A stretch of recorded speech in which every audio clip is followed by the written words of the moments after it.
Last week, we had a pretty good pregnancy result for our cows. This means that we can head into winter with a little bit more confidence.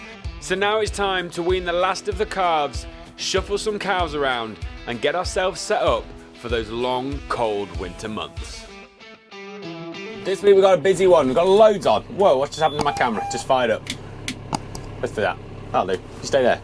We've got loads of odds and sods jobs trying to get caught up. We want to go and hopefully wean the calves out of Thornton if we get a chance later this week. But before then, we've just got to get everything ready in the yard because we need somewhere to put them.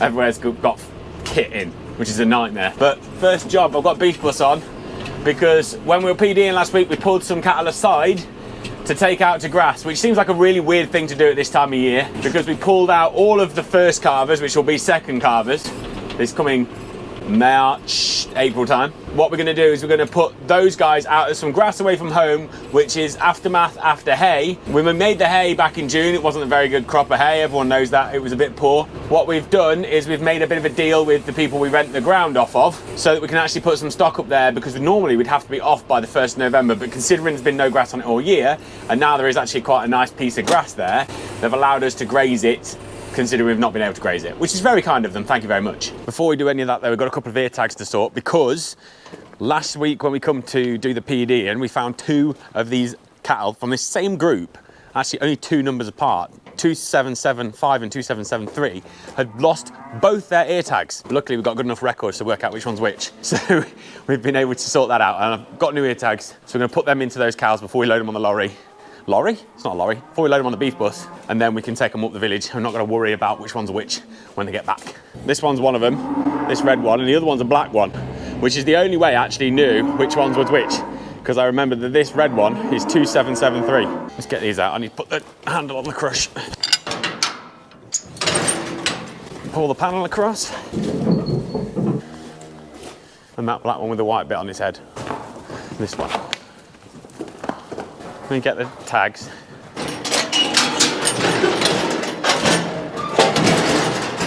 Come on, girl, I can go in the same holes.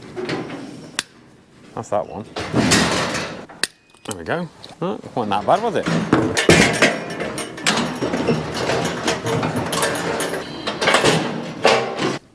That's that one. Happy days.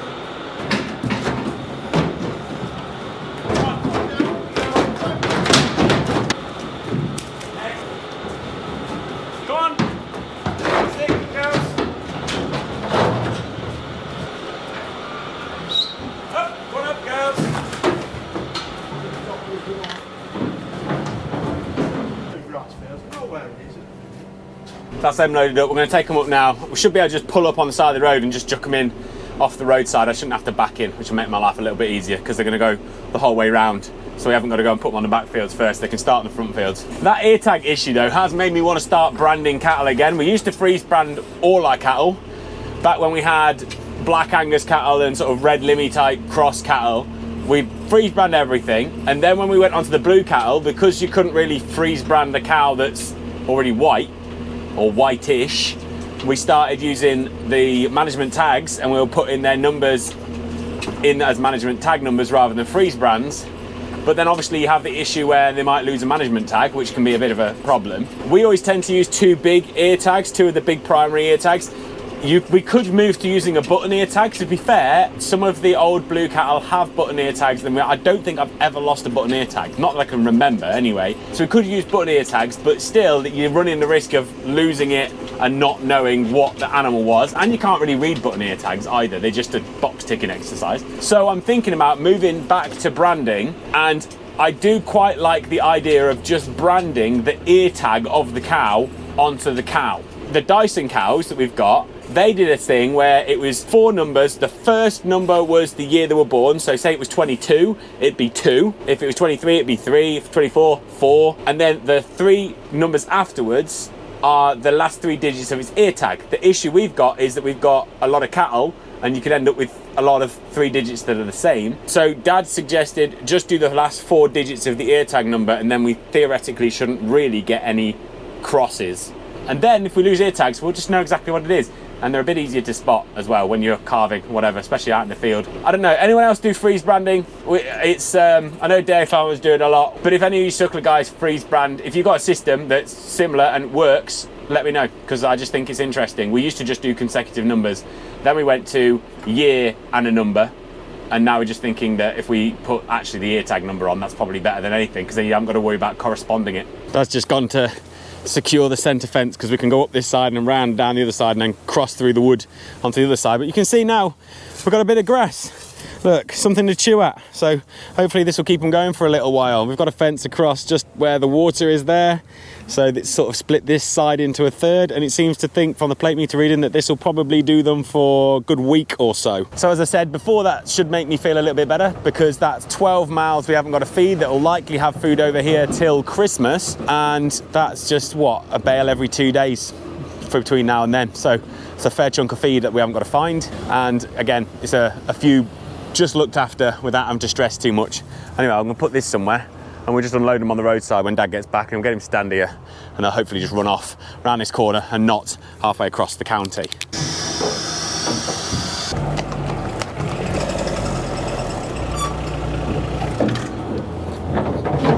The old boy with the dual controls, he says, I don't know where I can back, and you've blocked the way.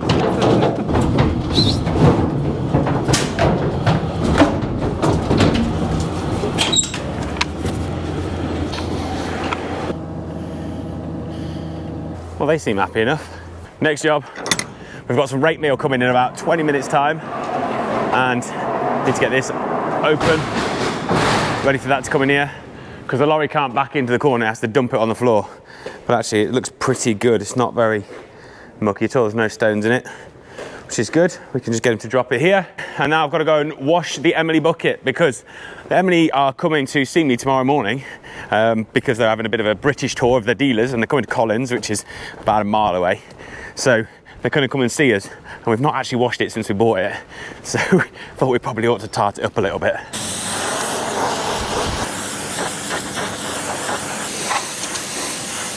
Well, that looks better, doesn't it?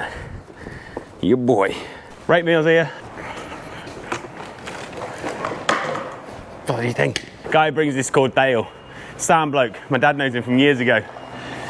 He helped us put a shed up or something once. Like that uncle you got that borrowed your dad's drill once. That's what Dale's like. Yeah, keep coming. Yeah, I thought that.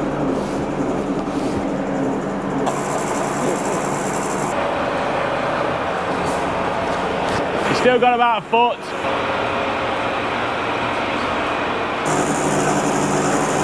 Off he goes now.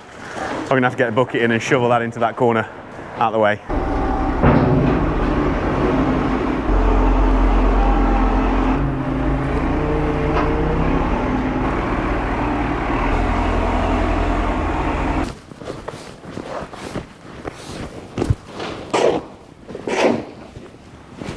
We've come down the bottom, we're gonna have a bit of a tidy up around here, because as you can see, it's just, the straw bales are really sort of fluffy, very dry this year, obviously, because of the drought and the fact that it was ridiculously dry when they were baled. So they're not sticking together. As soon as you take the net wrap off, they just fall apart. So we've got straw bloody everywhere, and we can't yet being the main word here, fill our shredder and everything up in the silage pit because of all these bales. So these are the fat hen bales that we made, sort of fat hen hay, which we're using for straw. They're actually very good straw bales. Really, really surprising how good they are. But we put them like this, the second lot, because they're a bit wet when we bale them, and we wanted them to sort of sweat out like you would with hay. But now they've had a bit of a time to sweat, I'm going to tidy them all up, stack them up with the others, so that we can actually use the rest of this silage pit to be able to fill the shredder and fill the feeder as well. As you can see, this is the straw that keeps falling off the bales, which is a bloody nightmare. But what we're doing is we're piling it up in the corner, and then I'm using that in the feed to put in with the sort of silage and use it in the feeder. So it's all getting used, not getting wasted, but it's just creating the right mess. So Dad's going to come with the Dexter and scrape up. I'm going to go and move them bales, stack them up, and hopefully we'll end up with a bit of a better situation down here.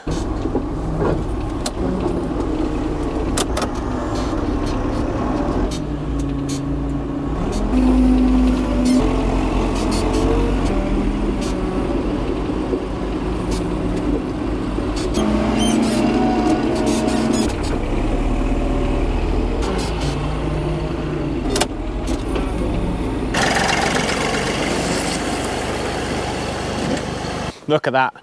That is better. Looks like someone actually owns the place now.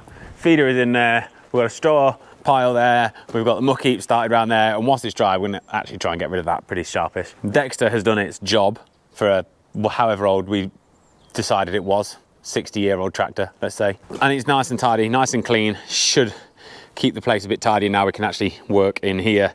Fat hens all stacked up, a couple of them broke, but it is what it is. They can just go and get bedded with tomorrow. I just thought round here, actually, I've not showed you the calves since we actually pulled them off. So this is a group of heifer calves in this side, and then there is some excess heifer calves and excess steer calves up the top in another group. But this is a group of heifer calves, and then over here we've got a group of steers next door. These things are looking mighty fine. Let's just have a quick look at them. I mean, they're looking good. Dead chuffed with them. We've not actually weighed anything yet. We will weigh them as soon as we bring the ones back from Thornton, because we might as well just wait until we've got all the calves here and then do a full-on day of just collecting weaning weights. And they've been put on this ration here, which is, if you can see it, it's some cereal, there's some rape meal in there, we've got some silage and some straw, and then your usual minerals, bit of bicarb and such like. But they've gone onto this and they seem to be doing quite well. If you look at them, they're quite full. So if we look at this black one here, you see how it seems quite full, just about where the rumen is. It's nice and full, it's rounded. Every calf's pretty much the same. That red one there's standing face on, that's the same. So they're eating well, they're taking it well, and actually that feeder is doing a good job of chopping it up quite small, making it really palatable. Putting a bit of water in as well just to dampen it, because it's quite dry silage and quite dry straw. The other thing we've done as well is we've created a ration that we feed to everything. So the young stock are having it. We wouldn't normally feed these heifers any cereal at all, but we're kind of having to just to bulk things up because we don't have all the silage that we need to just feed them silage. So they're having a bit of cereal, which is, it's one of those, I wouldn't normally like to do it, but we've got to, needs must. Anyway, my point after my waffling was, we've put a ration together that we can give to the young stock as growers and to the finishing stock. So we only have to do one mix, and that can do everything. So we haven't had to worry about mixing the right amount, feeding it out, and then mixing something else for a different group. Everything has the same, and they seem to be doing quite nicely off of it. So hopefully that continues. Next thing we need to do is we need to get this yard empty so we can put all of the wean calves in here, because this is one of the few yards that we can actually feed well with the tub mixer. Because we haven't got a cantilever on this roof. We took it off a few years ago because that part of the outside is a lot higher than where I'm stood, obviously. And when you're on that side, you couldn't actually run close to the trough to feed or to blow straw in without banging the cantilever. So we took the cantilever off, and we can actually then feed up here with the trough and blow straw in quite nicely. So we've got to get this cleared because we can get calves and just dump them straight in here when they come out from Thornton. And I'm just starting to realise that we've put a lot of stuff in our own way, because those trailers can go down in where the combine used to be. Tonefoot kind of needs to go down in the same shed, but we've got the hedge cutter down there. And but if I put that in, I won't be able to get the hedge cutter back on, which is really annoying. Those two mum and dad want to put some wood in. That needs to go back in the shed. That goes in the same shed as that, along with the mower. The mower is over there, needs a wash, so that needs to happen. But to put them in the shed, I've got to move some stuff that we've put in the shed in our own way, which is like the drill, and that needs cleaning down. And the set of discs, again, probably need moving and cleaning down to go away for the winter. I'm starting to realise that we should have thought about this a little bit more earlier in the year. Flat 8 can go outside because that can go when we stack the bale trailers up. It goes on the bale trailers, and we won't be doing that till at least Friday when we've used the bale trailers. Oh, and the grass seeds need to go in the roof, but I can't do that on my own.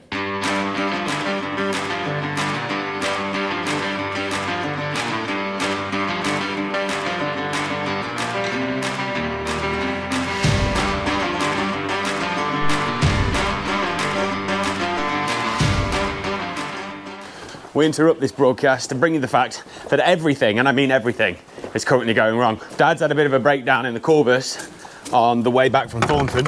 The drive shaft thing, the one that we've got is keyed, and the new ones are all splined. And even though we bought a new one this year, for some reason we've still got a keyed shaft and not a spline shaft, and the bolts come undone, the keys fell out, and now it don't run.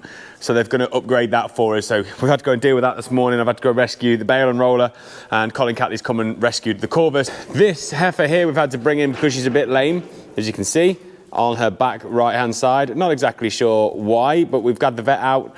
It's not dislocated, it's not broken, not fractured. Don't quite know exactly what's wrong with her, but we think she's probably had a bump. And if that wasn't enough, as if like buses, we have a third problem, because as I went round the back this morning, I looked in a field and I thought, there ain't supposed to be cows in that field.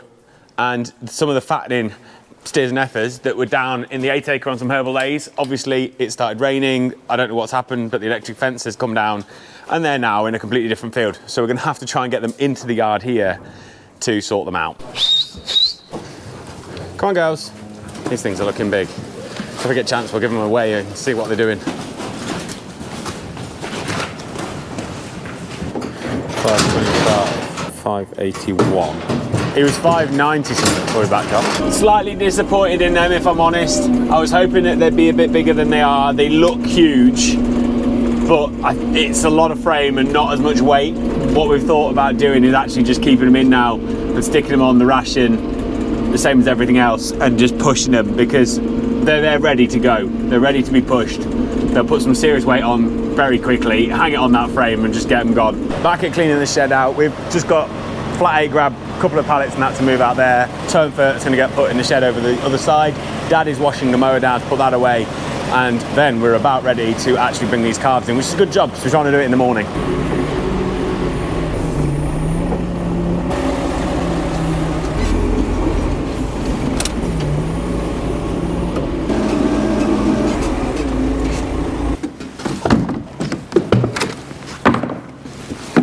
All that oil is left over after a service on my tractor, and we didn't do the service, so I don't actually know which one of those barrels has got sump oil in and which has got good oil in. I'm gonna have to work it out. And there we go. The yard is cleaned out, ready to go. Dad has finished the mower, and now this will just need a baler's jaw chucking on it in the morning. We can just dump calves straight in. Hallelujah. I didn't know if we're gonna get there this week. It's been busy, everything's gone wrong, but we made it, and that's the main thing. Anyway, next thing, calves. Right, I'm gonna park this up here. We are ready. Calves are drafted off, and just gotta get calves in. Yeah, 5, something like that. Herb, herb, herb, go on. Come on, boys and girls. Come on in, go on in. That's it, that's it. Go on up then, please. Come on, follow them, follow them, follow them. Well, what does that leave us behind? Because does it leave you 2 pens rather than 3? I'm just thinking about keeping them tight. Come on then, you lot. Go on. Come on. Come on. Someone, be brave. Whoa, be brave, not quick. That's it, that's it, that's it. Come on, come on, come on, come on. Go on, go on, go on. One on, all on. Put your feet on, that's it, that's it. You two turn around, go on, round, go on round. I'm going to take these back to the yard now. That's quite a good load. What we've actually managed to do, there's 2 stabilizer crosses here. One's a heifer, one's a steer. We want to break them out and put them in a separate yard when we get back. Because we've got extra calves on this trailer that we were expecting, we put 5 on the front, and actually then we got 6 and a 7. We can get all the rest on 2 pens and put the stabilizers on their own pen, so we can drop them off. All technical. Turn that off. We can drop them off when we get back to the yard then, and then it should be a fairly easy job of sticking them in the yard where they're supposed to go, and these lot can just get dumped straight in the top yard that we got ready yesterday. I'd love to know what you think about sizes of calves, because them Charolais look big, and I think they probably look bigger than the stabilizers, but to me, with my experience of stabilizers and Charolais, what I find with stabilizers is they are heavy and weighty, and the Charolais tend to be framey and not heavy. So I think that the stabilizers are likely to be heavier than the Charolais, despite the fact the Charolais look bigger. We ain't gonna weigh them this week. We might weigh them next week if we get round to it, but I would love to know your opinion. What do you think? Because they look pretty big to me. Helps if you turn the oil pipes on. That should work.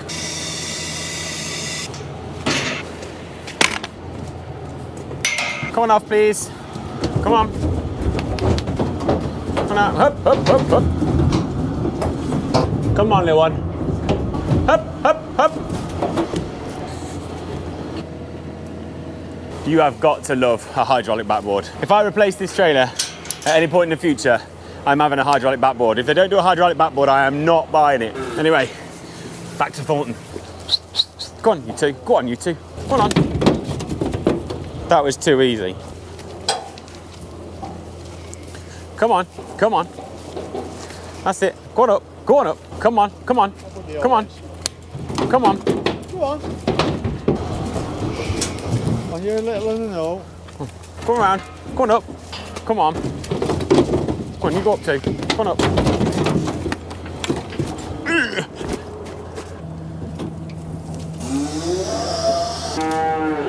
Come on then, you lot. That's them in the shed. These guys have got the same diet as everything else. But I was just looking at them and actually I was admiring at how even they are. Because I think there's the odd smaller one, like that one there. As a general rule, they're pretty samey. And to be fair, the stabilizers are the same this year. They're really even as well. You can always get your big ones, you always get your smaller ones. But as a general rule, they're pretty bloody uniform, peas in a pod. And I actually think it's probably the most uniform calves that we've ever had, which is weird considering all the challenges that they've had. You would think that that wouldn't be the case, but I'm actually chuffed to bits with them. I think they look brilliant. These things now just pump them full of some food, get them to about February, and hopefully it'll be dry enough we can turn them back out again. Anyway, I reckon I can hear the kettle whistling, so I'm gonna go and have a cup of tea. So with the calves all weaned, it's fair to say that the cows have done a pretty decent job. But we won't know for sure until we get round to doing the weaning weights, which, if we're lucky, we'll get to next week. So until then, Baldy's Farm, over and out.